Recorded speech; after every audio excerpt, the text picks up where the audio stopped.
নমস্কার বন্ধুরা, বুলবুলের রান্নাঘরে সবাইকে স্বাগত জানিয়ে প্রতিদিনের মতো আবারও আমি চলে এসেছি একটি দারুণ রেসিপি নিয়ে। আপনারা সবাই কেমন আছেন? আশা করি সবাই ভালো আছেন, আর আমিও খুব ভালো আছি। আপনাদের সাথে আজ আমি শেয়ার করব ঘিমা শাক ভাজা।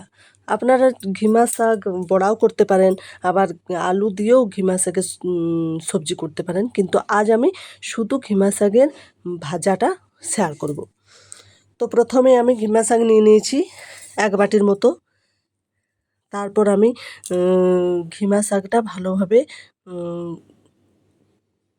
বেছে নেব, মানে খাড়া খাড়াগুলো ফেলে দেব আর পাতাগুলো নেব। এই দেখুন বন্ধুরা, আমার বাছা হয়ে গেছে। আমি পাতাগুলো নিয়ে নিয়েছি আর ওগুলো ফেলে দিয়েছি, ভালোভাবে ধুয়ে নিয়েও এসেছি। এই দেখুন, এইভাবে আমি কেটে নিয়েছি।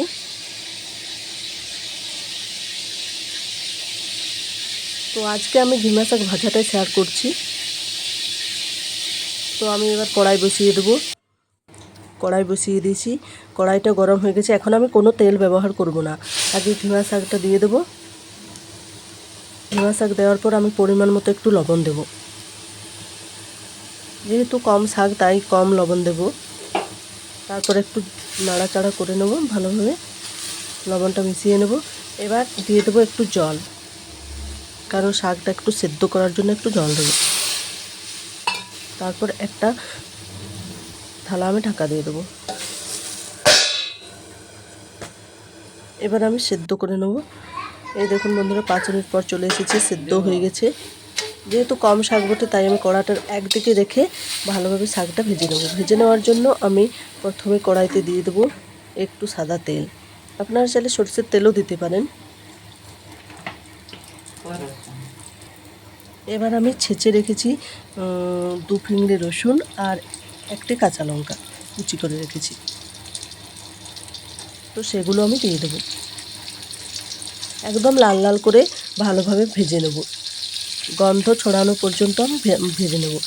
আর এখনও যারা নতুন বন্ধু আছেন, আমার চ্যানেলটা সাবস্ক্রাইব করেননি, প্লিজ প্লিজ আমার চ্যানেলটা সাবস্ক্রাইব করে আমার পাশে থাকবেন। এটা দেখুন বন্ধুরা, লাল লাল করে ভেজে নিতে হবে।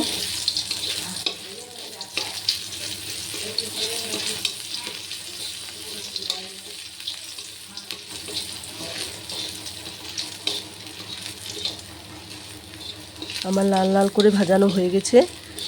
এবার আমি শাকটা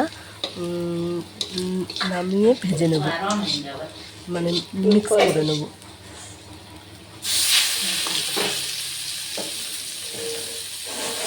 সবগুলো একসঙ্গে নেড়ে চেড়ে ভেজে নেব। এই শাকটা খেতেও যেমন ভালো লাগে, তেমনি খাওয়ার উপকারীও আছে। কারো যদি রক্ত কম থাকে তো রক্ত বাড়ে এই শাকটা খেলে। আর এই শাকটা আমাদের কেনা নয়, একদম বাড়ির। এই দেখুন বন্ধুরা, ভাজা হয়ে গেছে, এবার নামিয়ে নেব। দেখুন আমার নামানো হয়ে গেছে। শাকটা কত সুন্দর দেখাচ্ছে, আর খেতে তেতো লাগবে, একটু তেতো তেতো লাগবে, কিন্তু খেতে ভাতের সঙ্গে খুবই সুন্দর লাগে। তো বন্ধুরা, আপনারাও বাড়িতে ট্রাই করে দেখবেন, আশা করছি ভালো লাগবে। আর যদি রেসিপিটা আপনাদের ভালো লাগে তো লাইক শেয়ার করবেন আর কমেন্ট করে অবশ্যই জানাবেন। আর যদি আপনারা যদি ঘিমা শাকের বড়া রেসিপি চান তো সেটাও কমেন্টে জানাবেন, আমি আপনাদের সাথে সেটা শেয়ার করব। তো বন্ধুরা, আমার ভিডিও এ পর্যন্তই। সবাই সুস্থ থাকবেন, ভালো থাকবেন। ধন্যবাদ।